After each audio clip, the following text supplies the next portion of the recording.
Okay, everybody, it's that time of year again. It's time to get out your seeds and start planting. In today's video, I'm going to show you how to start your seeds, growing them inside for your summer garden.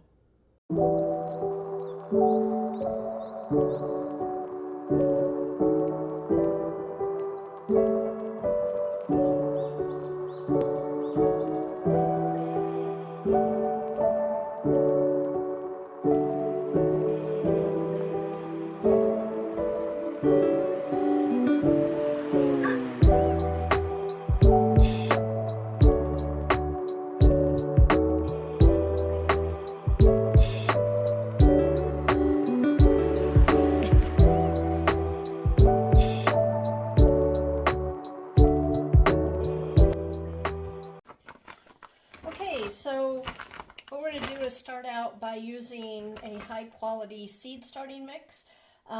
I like using this because it's very light and it's made actually to germinate seeds, because the seeds are like super tiny, and I find that the potting soils, or even like if you took dirt from outside and maybe added some things to it, to make it good for growing seeds, it's too heavy and the seeds have a hard time, seedlings coming up. So the one thing I do spend money on is using this seed starting mix. And I like to reuse containers that I've gotten from past years. I like the ones that are actually a little bigger than this, that are round, that usually get like your tomato starts in, if you go to your farm stores or, your gardening stores. I do keep these and I like to reuse them, mainly to cut down costs. But the other thing is, you could use these little starting trays that you see at the store. I don't like these because these little spaces are super small, and I end up having to transplant these 2, if not 3 times. I'll go up in sizes in containers before I am able to plant outside. I guess if I planted my things a little bit later in the year, but you never know. You hope for an early spring, so I want to get things planted, February and March inside, so that I can get them out in the garden, so that they'll do better outside. But at the same time, if we end up having a late spring, like we did last summer, I didn't get my things planted until the very end of April. Even into May, and so that I ended up having to transplant several times. You can use these biodegradable containers. These are nice because you don't have to actually take them out. You can just put these in the ground, and the roots go through them. I find that they still get a little bit root bound, even if you wet this before you plant and you kind of rip these apart.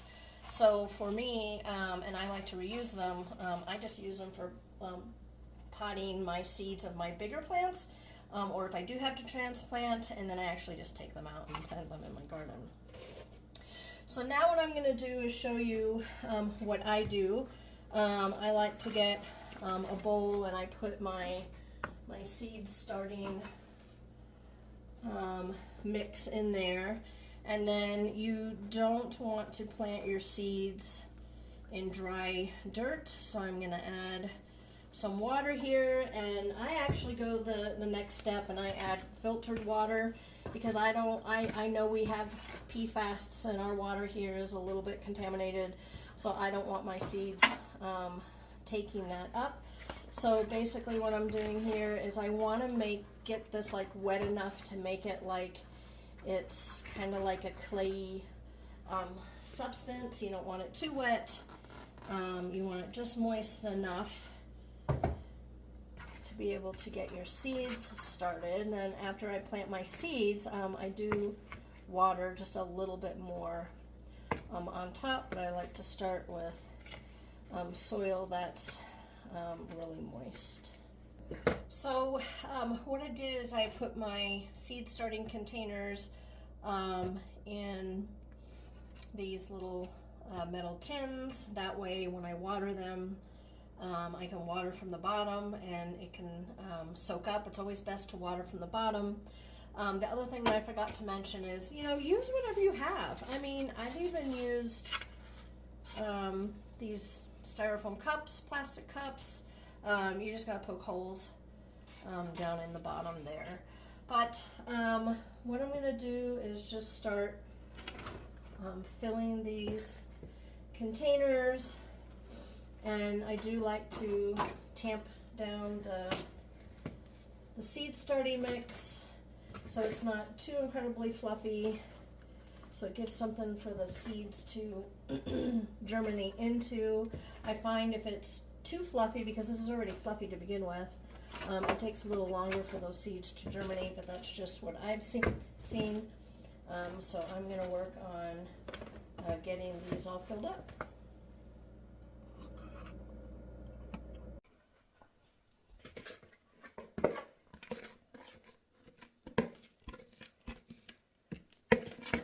So what I do want to say also is, you know, you can make your own seed starting mix.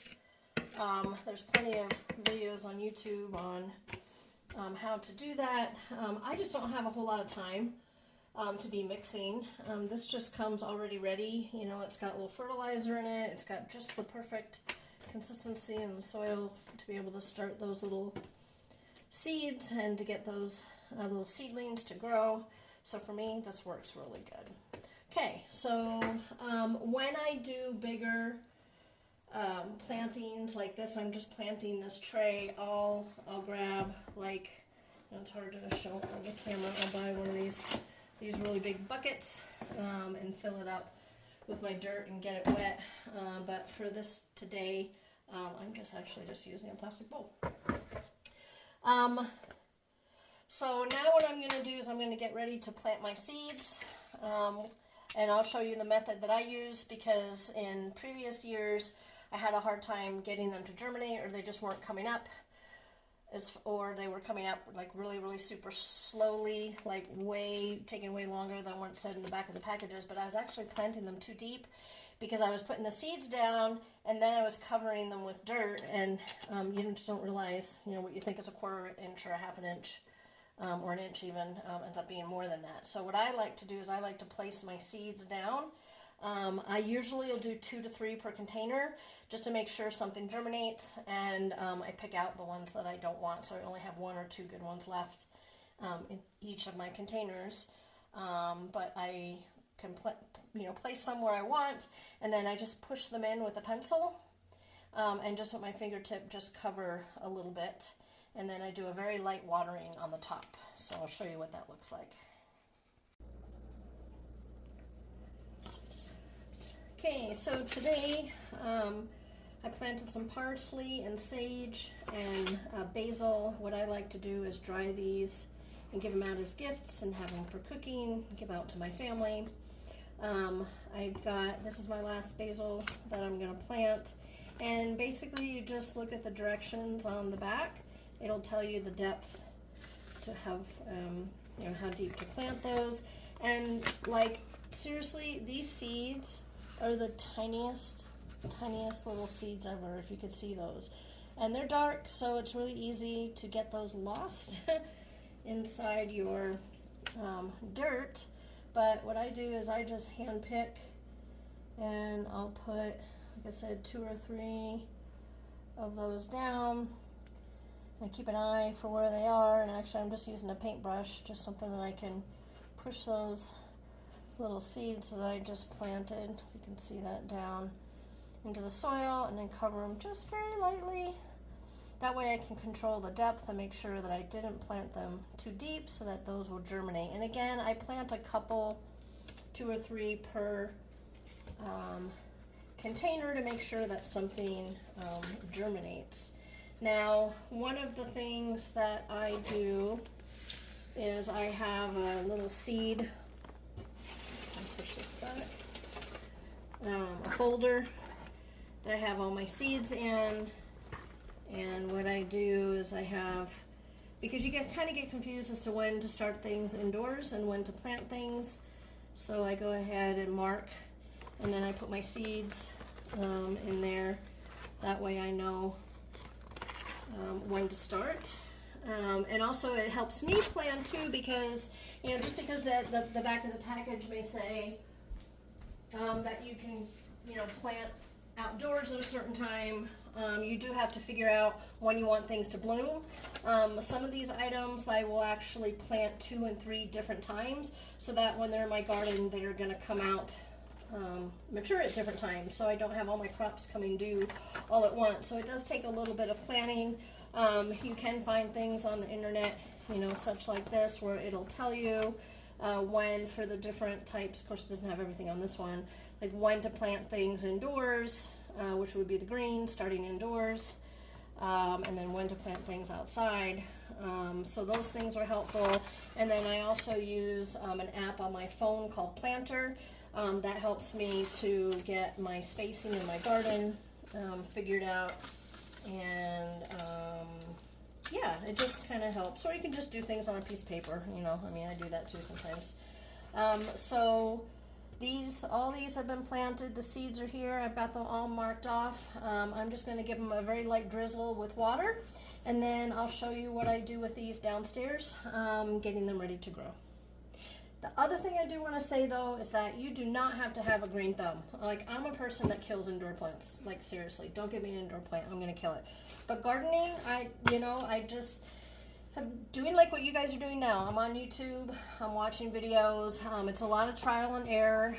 Sometimes you get it right, sometimes you get it wrong, sometimes you overwater, you underwater, you plant your seeds too deep. You know, like, you learn the things as you go, but there's no way of doing, you know, really learning unless you actually do it. But it's actually not as hard as it seems. So if I can do it, you can do it. Okay, so what I like to do for my first watering is I like to use these syringes. It lets me just go very slowly, put the water where I want it, where I know about my seeds are too.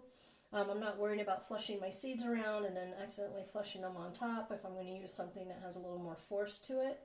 I could be really precise in where I am putting that water. Again, I'm using filtered water because I don't want to use my sink water. And then after this, I'm going to be watering from the bottom, because I am going to want my seedlings, especially once, you know, they start coming up. I want to encourage the roots to grow down and not stay on the top if you don't give a good thorough watering to get all the way down. So I'll put the water right down, you know, inside the tray, and that way the plant can soak up the water as it needs to. Okay, so here is my growing station that I've got set up for my seedlings. These 3 trays are the ones that I planted. It's probably been about 4 weeks, just about 4 weeks, close to 4 weeks. And these are primarily my cold weather plants. So I got broccoli and peas and some onions. I got my lettuces and my spinach, and then I did plant some tomatoes and cucumber. Those take a little bit longer to mature, so even though those aren't technically cold weather plants, they're just going to take longer to grow. By the time they're ready to transplant, hopefully it'll be by the end of April, and then I will get those out. You will see that I've got these grow lights. There's all different kinds of grow lights you can get. These are just ones that I picked up from Walmart. They've lasted me multiple years. They've been great. Haven't had to change the bulbs. So what happens is, we'll start over here. This was the tray that you saw me planting. These 2 trays I planted this week. This is peppers that I planted, it's been about a week. You don't have to put them underneath the lights until they begin to sprout. So these guys are just hanging out waiting. Once I see them starting to sprout, and you can see right here, this one here you can see starting to sprout. These are some onions. Then you're going to go ahead and put them, get them underneath the lights as soon as they start sprouting. You're going to want the lights to be on about 14 to 16 hours a day. I do have them on a timer so that they will come on. I do like to keep them watered so I check them every day. Usually they need a little bit of water every day. It is best to water them from the bottom. So if you have a container that doesn't have holes, you just pour your water down here in the bottom. That way you're encouraging the roots to grow down, because if you always water from the top, a lot of times what will happen is that doesn't encourage the roots to go to the bottom to seek the water, and so they get a little shallow. I do like to reuse these containers, that I get from when I go to the farm stores, and these ones have holes on the bottom, so I put them inside of like cookie tins, or I wrap them. That way, when I do water them, I don't get water all over my table. But these were the sizes that I was trying to tell you that I like to use. These are a little bit larger. And hopefully I won't have to transplant these. They can just go out when it is time. Hopefully, cross my fingers. You will notice that some of the leaves are getting a little bit yellow. I missed fertilizing. So once the plant is about 3 inches tall, you're going to want to do a 3-2-2 fertilizer. I like to use this Pump and Grow. You got to shake it really good, and I mix it with water. Follow directions on the back, and then when I water, it's getting that. And the 3-2-2 is 3% nitrogen, 2% phosphorus, and 2% potash. But this is what's recommended for seedlings. I've had this for many years, and I still have, there's a lot left in that bottle. So you'll notice that I have these set at different heights. So you want your lights to be 2 to 4 inches above the top of your seedlings. If it's too low, and start to burn the leaves. If it's too high, you're not getting the effect of encouraging the seedlings or the saplings here to grow towards the light, because it gets too far away, they get too leggy. You don't have the lights on long enough, they get too leggy. If you have the lights over to the side like this, all your plants are going to grow towards the light, and they tend to get a little bit leggy. A lot of people just go, oh, well, I have a north face window, so I'm just going to put my seedlings in the window, but they're not going to get that 14 to 16 hours of light, at least not now. Right now it's the beginning of March. So then as these are getting taller, I went ahead and raised them. I just use these cans, just use whatever I have to raise my lights up. Yeah, like I've done on this one here as well. So this here is peppers, and the peppers are a little bit harder to grow. They're kind of persnickety to get them to get started. I do have them on a heat mat here. They like that warm environment, and that's why I have this tray covered. Just trying to keep that heat in for them so I can encourage that germination. I normally don't use these on other plants because I find that just with the watering, it just gets moldy. The soil starts to get moldy, which if that happens, you can sprinkle cinnamon around the plant, on the dirt. The other thing you'll notice, I don't know if you hear, I've got this fan running. Once you get your second set of leaves on your plant, so they get a little bit taller, they're strong enough to start introducing a fan to introduce a wind, just like simulating how they are outside. And this actually also encourages your stems to grow and be nice and strong. This is one of my Roma tomato plants. Yeah, so what I do is I actually have that on a timer as well, and I usually do that 4 hours during the day and 4 hours at night, just to kind of simulate an outdoor environment that just makes my seedlings grow really well. Trying to think of what else I can tell ya. Yeah, if you have any questions, go ahead and comment. Make sure to like and subscribe. I'm hoping to get all these cold weather plants out actually in the next couple of weeks here, but I am going to cover them because we could have some potential of frost, even though they're cold weather plants. And then I'm going to, once those are planted, then I'm actually going to go through and plant more things like my peas, my beans, and my watermelon and my pumpkins, and yeah, I've got some squash and things like that. So as you can see, I have a lot of work to do out in the garden to get everything ready to plant all these seeds I've been working on. Yeah, hopefully you learned something, and please like the video and subscribe to my channel. I will be making some more videos as time goes on and letting you know how things are going.